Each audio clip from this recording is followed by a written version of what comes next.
In 2002, in the state of Massachusetts, where she's from, she ran for governor of Massachusetts. Was that the one against Mitt Romney? That was. Who won that one? She won that debate. She won, all right, good enough. She has twice been elected to town meetings in Lexington, Massachusetts. And Jill represented the Green Rainbow Party in 2 additional races, one for state representative in 2004 and one for Secretary of State in 2006. In 2006, she won the votes of over 350,000 Massachusetts citizens. That's something to shoot for, which represented the greatest vote total ever for a Green Rainbow candidate. Here, now, to tell you about her green platform is Jill Stein, presidential candidate, Green Party of the United States. Ben Mansky, campaign manager, Green Party of the United States. Hi there. I'm obviously not Jill Stein, but she asked me to come up just to say a few words of introduction. And I have to say it's really incredible to be here at Rutgers at the Labor Education Center, to see all the banners from various unions here in New Jersey. It's been an incredible struggle in Wisconsin this past year, and I want you to know that the Green Party in the state of Wisconsin has been at the center of that struggle, will continue to be at the center of that struggle as we take on not only Governor Walker, but also the Chamber of Commerce, Wisconsin Manufacturers and Commerce, and corporate capital. It's essentially trying to cannibalize our state. And we're fighting back, and we're going to win in that struggle. Just 2 weeks ago, we opened our national headquarters on the now world-famous Capitol Square. We have a window out onto the Capitol Square. We had 50,000 people out in the Capitol Square this past Saturday. We were out there, but we were also able to take some pictures. We posted those online, so you can keep track of what's going on in Wisconsin from the Stein campaign headquarters. I just wanted to come up here very briefly to let you know about what we're doing to build the party in the course of this campaign. Jill Stein is our first homegrown Green Party presidential candidate who was recruited into the party, joined the party, became an active member of the party, has recruited other people to the party, and who is running with a unified national party in the history of our party. I grew up in the Green Party. I joined in 1990 in Madison, Wisconsin. We're an old party, right?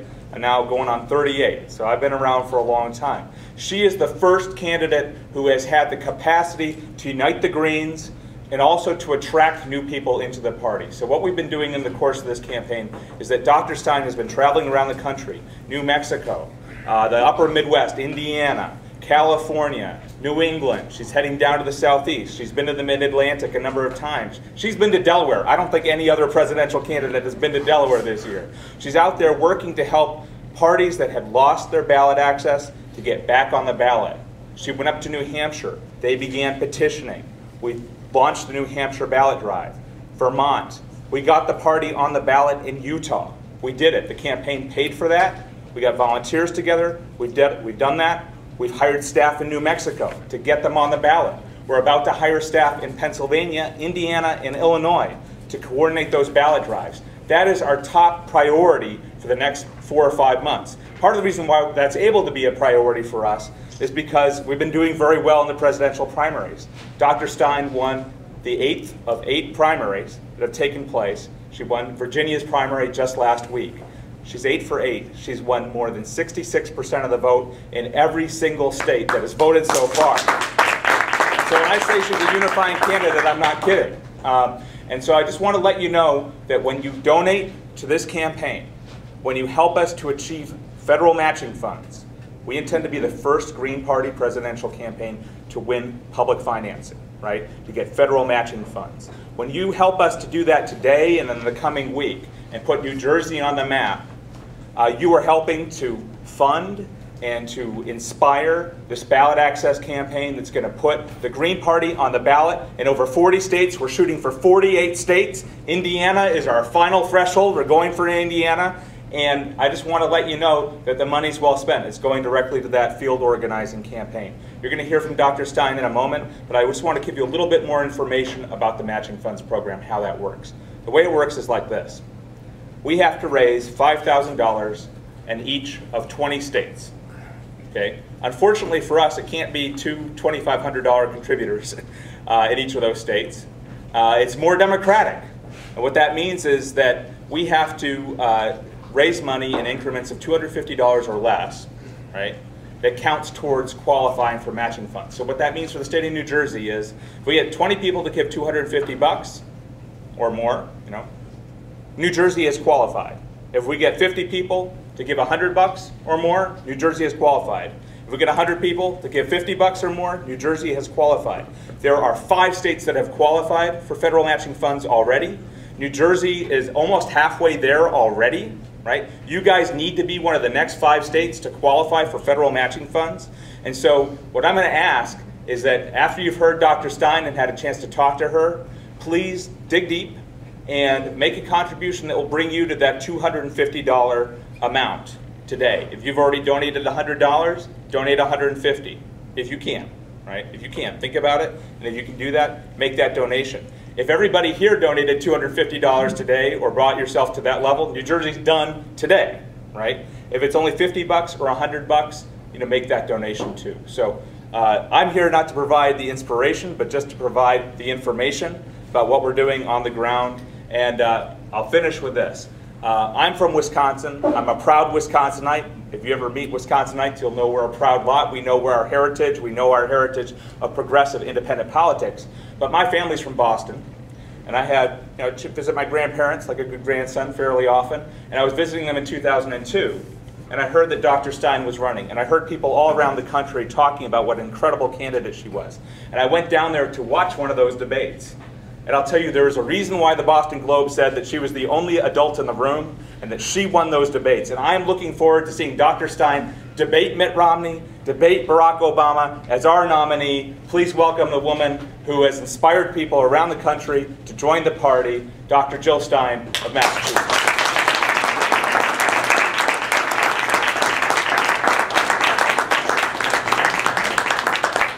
Jill, thanks for running.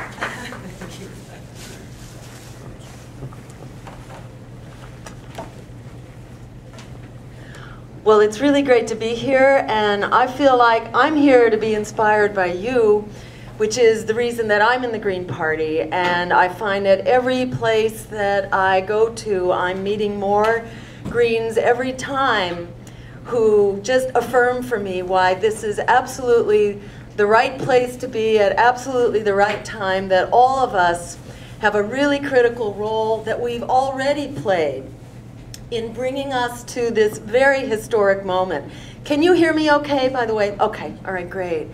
Yeah, and I mean, it feels like it is such an honor and a privilege that we are where we are right now. And we didn't get here by coincidence. We got here because of the work that the party and other activists on a similar vein have been inspired by for decades, really. We've been doing the hard work, and suddenly history has caught up to us, and this really is an incredible moment now where democracy and justice are really breaking out all around us, from the democracy revolutions in the Middle East to the uprisings in Madison and throughout Wisconsin, and the Occupy protests all across the nation. It feels like, you know, in many ways, we are at this incredibly powerful moment. And when people are also now breaking away from the establishment political parties in record numbers, that you put that all together, and it's like this election is a powerful tipping point to start taking back this promise of our democracy and the peaceful, just, green future that we have been talking about for quite some time. That time has arrived. This is our moment. So thank you for bringing us here. And as you know, we need to make this a tipping point because for the planet and the people and the economy that depend on it, we've hit a breaking point. And we're all aware of that in so many ways, from the climate crisis that we face to the unraveling of the economy and the ever-expanding war. We're really at the breaking point where we need to turn this around, and thankfully we can turn this around, and we couldn't have a better moment to be doing that. The political establishment, sometimes called Democratic and sometimes called Republican, but all basically moving us relentlessly in the same direction, that establishment has basically given us crisis after crisis. And I think we all know these crises all too well. And it's important when people express their self-doubts about democracy and whether or not they can, do they dare to actually participate in their democracy and stand up for who we are and what we need. One of the things I do is just point out that these crises we're in have not just been brought to us by the Republican Party, it's been a bipartisan collaboration. And Barack Obama has been very much a part of these crises that we are now facing. Most of them not started by him, but participated in by him, embraced and in many cases expanded. So everything from the massive bailouts for Wall Street, the layoffs for Main Street, the declining wages for workers, the attacks on Medicare and Social Security, the epidemic of housing foreclosures, and the expanding wars for oil. The president has participated in all of those policies and expanded every single one of them.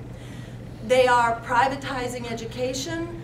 They are dismantling our civil liberties in an extremely alarming way, and we'll come back to that in a moment. They're rolling back racial justice with this massive prison industrial complex and the very racist war on drugs. They are plundering the environment, and most recently we've seen the president embrace drill baby drill and open up our national lands and our offshore areas for drilling. We've seen continuing mountaintop removal, an all-out embrace of fracking by the White House, and an expansion of nuclear power. So, you know, in environmental terms,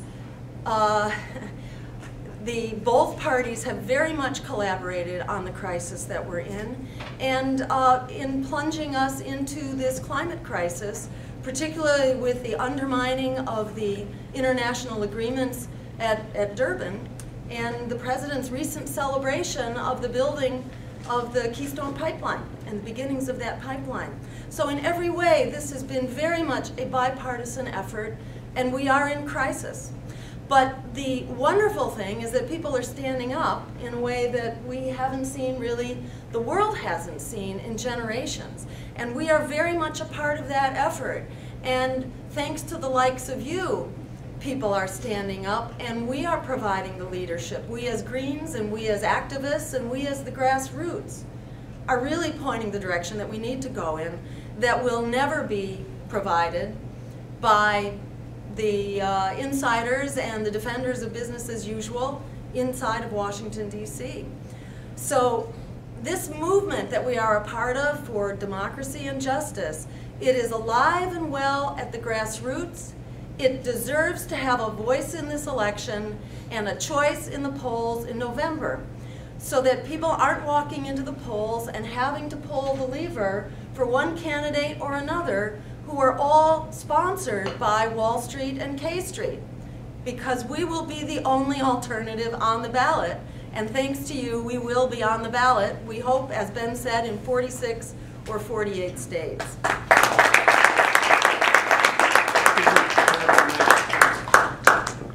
Is that better now? Okay, sorry about that. So by giving people a choice to actually vote for a people-powered campaign and a people-powered candidate, we enable people not to vote for that corporate-sponsored candidate, because doing so means basically giving a mandate to 4 more years of Wall Street rule. And that is what you would call really throwing away your vote. So how do we get there? And I should add, voting for us for a Green Party campaign means actually voting for the kind of future, the just and sustainable future that we actually deserve. So how do we get there? as president, I will, as a highest priority, work to deliver a Green New Deal for America. And that Green New Deal basically is an emergency program to provide 25 million jobs and put 25 million people back to work. That means ending unemployment, ending the recession, jump-starting the green economy for the secure future, and putting a halt to climate change. This Green New Deal was inspired, obviously, by the New Deal that helped us out of the Depression in the 1930s, and it's an integrated program that would impact both our economy, so it's economic reforms, it is financial reforms, and it is also democracy reforms, because we need democracy if we're going to be able to implement these new policies that the public very much wants. In order to reflect the public's consensus around these policies, we need to reform our democracy so that the public will can actually be reflected. And so the kinds of jobs that would be provided then are the traditional jobs in the so-called green economy. That means jobs in clean renewable energy, which also makes wars for oil obsolete. Jobs in sustainable local agriculture, in clean manufacturing, and in public transportation. So these are the jobs that make our communities sustainable. And in the Green New Deal, it's actually the communities who decide what kinds of jobs they need. So it puts them in charge of actually customizing the Green New Deal for their community and deciding what they need to make them sustainable, not just ecologically, but also economically and socially. They would all be covered by the Green New Deal. So that includes the jobs in social services, in healthcare, teachers, daycare workers, elder care and senior care, substance abuse prevention and rehabilitation, violence prevention, all those things that our communities need. This is what we should be promoting.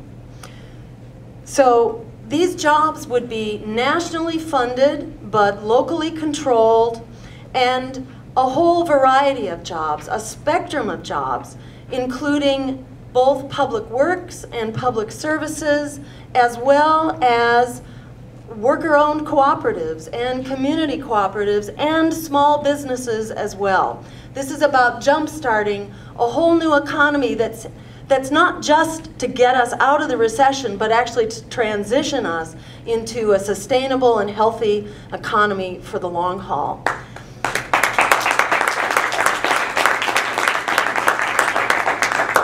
And this, of course, distinguishes us from the jobs programs that are being provided by the White House or by Congress, which have generally been tax breaks, usually for big business and for the wealthy.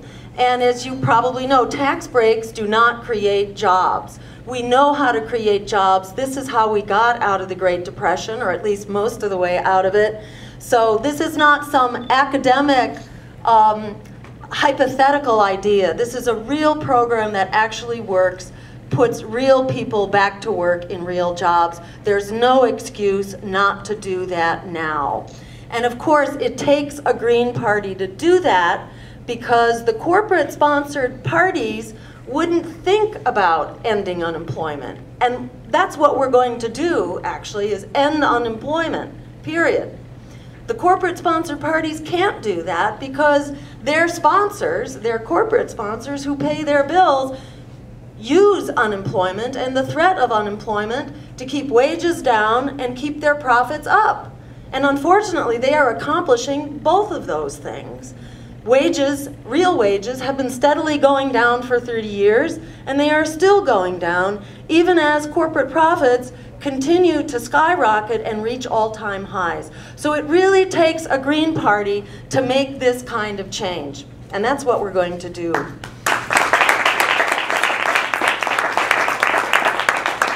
And I just want to reiterate that this is such an exciting moment, because this is begging to be done. This is what working people want to be done and are demanding to be done, but there's this complete disconnect between what people want and need and what the corporate political structure is willing to provide. And that's why the Green New Deal not only changes our jobs and our economy, but it also changes our financial system so that we can actually come up with the money to make this happen and the financing to make it happen, and also fundamentally changes the rules of our democracy to actually make it a democracy. So how would that work? Well, in the realm of finance, for one thing, we are going to stop the big bank bailouts and the corporate giveaways to the tune,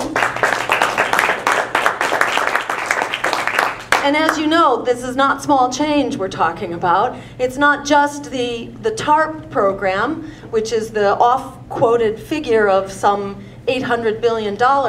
It was actually more like $12 trillion, or maybe 16 trillion, depending on how you count it. But when you add up all the free loans and the giveaways, this was an incredible amount of money that went into the bailouts, and that is still going into the bailouts. Even after the President's State of the Union address, remember where he said no more bailouts?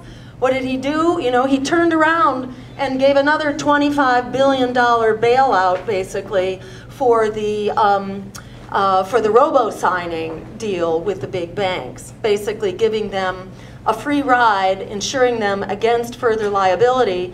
And it wasn't $25 billion that they paid. It was really more like a slap on the wrist of $5 billion. The rest will be, you know, will be on our backs as taxpayers as usual. So we have a very different idea about how to stop the bailouts and the giveaways. And furthermore, we intend to actually break up the big banks that are too big to fail because we cannot afford another failure. So we will break them up where they have failed. We will not continue to prop them up. Where they have failed, we will turn them into public service institutions and public utilities as public banks at the federal, state, and local level to provide the credit that we need for our small businesses and for the likes of the Green New Deal. We will also we will regulate derivatives, which still are not fully regulated, or I should say not even adequately regulated, which is one of the reasons why what's happening in Europe is very much happening on our own shores, because we are highly leveraged in bets on what's going to happen to the European banks, to our peril. We will separate investment banks from commercial banks, basically bringing back Glass-Steagall, which protected us for decades from the kinds of crises that we've had ever since they broke up and basically repealed Glass-Steagall. So we will bring it back. We will also work with our tax structure so that we are taxing, for example, transactions, which could bring hundreds of billions of dollars into our economy every year instead of continuing to boost corporate profits. We will tax capital gains like income, again, which will bring a lot of resources back to us, as well as a progressively structured tax system so that millionaires and billionaires begin to pay their fair share. And I would add that we will tax at the 90% level the bonuses of bankers who've been bailed out. They should not be making out like gangbusters while the public is having to foot the bill. So in the area of democracy then, we also need reforms to basically retrieve our democracy. It's been hijacked by big corporations and financiers. So one thing we will do, for example, right off the bat, is push for a constitutional amendment to clarify that corporations are not people. Yeah. So we very much need to take back the rights of personhood from the corporations who have stolen them. We need to take back our civil liberties, which are being very dangerously eroded. Not only the Patriot Act, which invades our rights to privacy, but more recently with the growing militarization of our police forces and the incursions on our First Amendment rights, and particularly with the Occupy protests. These rights have been very seriously eroded, trampled upon, you name it, tossed out, and we need to take those rights back. We need especially to end the collaboration of the cabinet departments of the White House in those incursions on our civil liberties. And we know that Homeland Security and the FBI played some role, which is still not available to public scrutiny, in coordinating the attacks, which all sort of had the same script and the same armaments and the same tactics to bust up the Occupy protests. So that will not take place under a green White House administration. Likewise, the National Defense Authorization Act needs to be repealed. You may be aware that the NDAA basically put an end to the right to a trial and to the presumption of innocence. And this is an intolerable incursion on our civil liberties. And more recently, the follow-on to that, you may have heard of this criminalization of protests, this H.R. 347, which was passed with hardly a whimper or even the bat of an eyelash by the corporate press that seems oblivious to the fact that this was passed, and it wasn't just passed, it was passed overwhelmingly.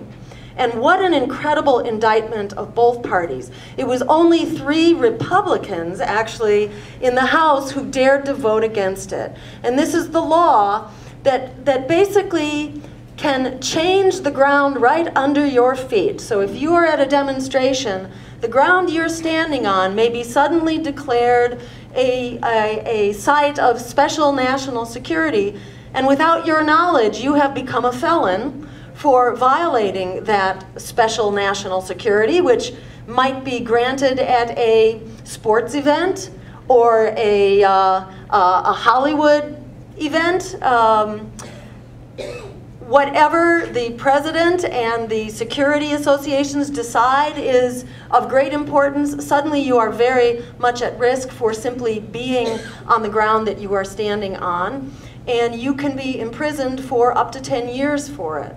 So this is just a staggering development and is a real, what shall I say, it's just a real warning cry that all of us need to go back to our friends and our colleagues, and each of us needs to be a sort of Paul Revere, you know, that the redcoats are coming, and in fact they are on their way, and we all need to be standing up now in every way possible, including in the voting booth. It's not enough just to vote with your feet. It's time to start voting with your vote as well for all of those things that we are working for out there in the street as well.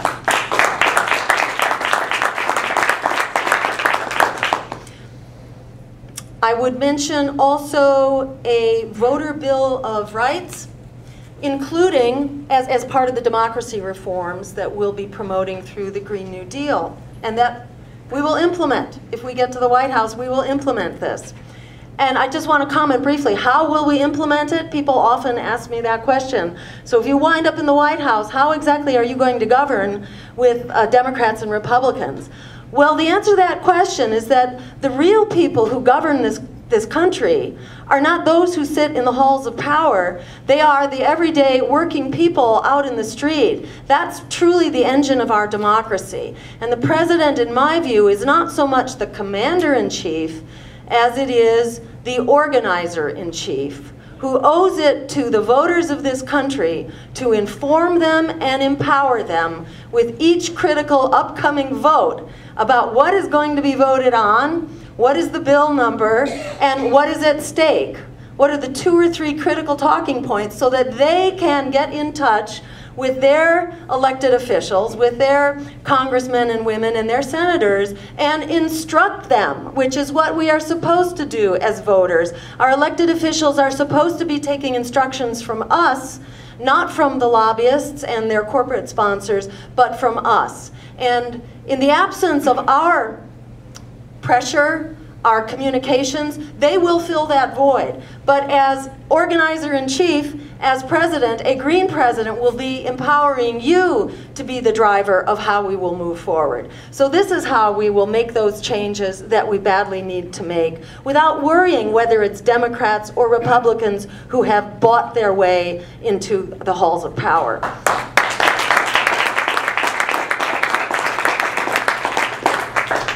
So we will take money out of politics. We know how to do that. That is not rocket science. We will pass public funding for elections, and we will make it impossible for lobbyists to buy elections and to buy candidates and to contribute money. It can just be taken out, period. This is not rocket science. And in that Voter Bill of Rights, we will make sure that everyone has the right to vote, that these voter ID laws will not be allowed to restrict people of color, low income, elders, students, to try to keep them away from the polls. We will put an end to restrictions on voting rights. Everyone has a right to vote. We will ensure that all the votes are counted and that every voter has the right to a hand-marked paper ballot so that there is a record. And we can ensure the validity and the integrity of our elections. And just peek at my notes here. Yes, and that these votes are counted within a system that actually makes our votes meaningful, so that we do away with this winner-take-all plurality voting system that allows someone who might get 30% of the vote to basically take all of the power that comes from our votes.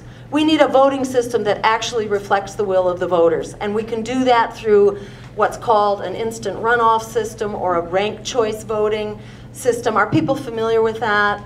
So in ranked choice, you just rank your choices, and it takes the fear out of voting. We need to be able to vote our values and not worry about the fear. Also through proportional representation. There are voting systems that are used in most of the democracies around the world, and we need to catch up with them and have a real democracy in this country.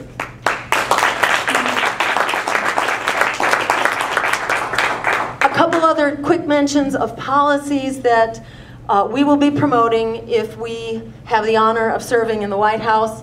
We will bring the troops home from these immoral and illegal wars, which are proliferating by the day. So we will bring them back, including the security contractors in Iraq. We will bring them back from Afghanistan, and we will bring the drones back from Pakistan and Yemen and Somalia, where they are basically conducting illegal, undeclared wars that are only making us less secure and recruiting more people to the cause of Al-Qaeda and its affiliates. So we will have a foreign policy based not on militarism, but on international law and human rights. That is the only way to move forward. We have seen in Iraq and Afghanistan what happens when you try to use militarism. It doesn't work. We will put our immigration policy on the right footing to make it consistent with human rights and economic justice. The real problem with the influx of undocumented immigrants is NAFTA. It is the destabilization. Thank you. It is the destabilization of these economies. We have created an enormous migration of economic refugees. That is how we fix this problem. And in the meantime, we also need to create a welcoming path to citizenship for the immigrants who are here, who are a critical part of our communities and our economies. We are all immigrants in this country, with few exceptions.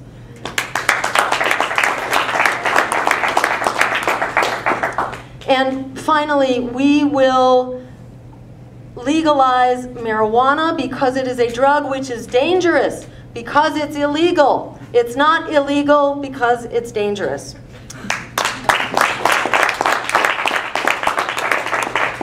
So these are all common sense policies. These are all policies that are supported by large majorities in polls.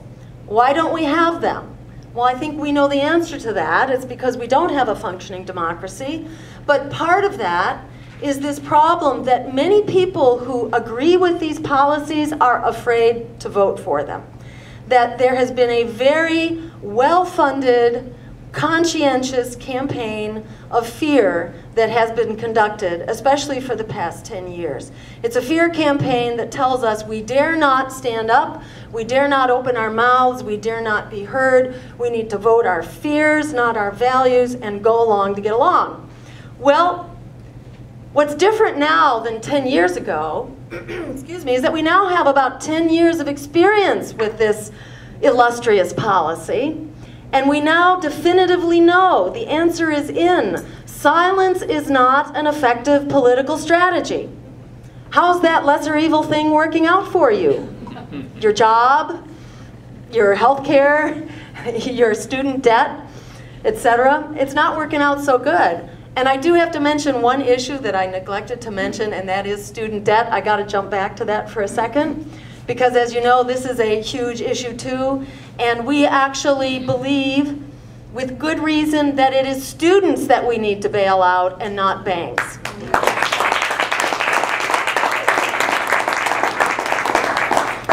So, you know, that's about $1 trillion. It's not very much compared to what we've already given the banks. If we found a way to do it for the crooks who caused this problem, we can find a way to do it for the students who are really our ticket to a sustainable future. Our economy needs them. We need to bail them out. We also need to make public higher education tuition free.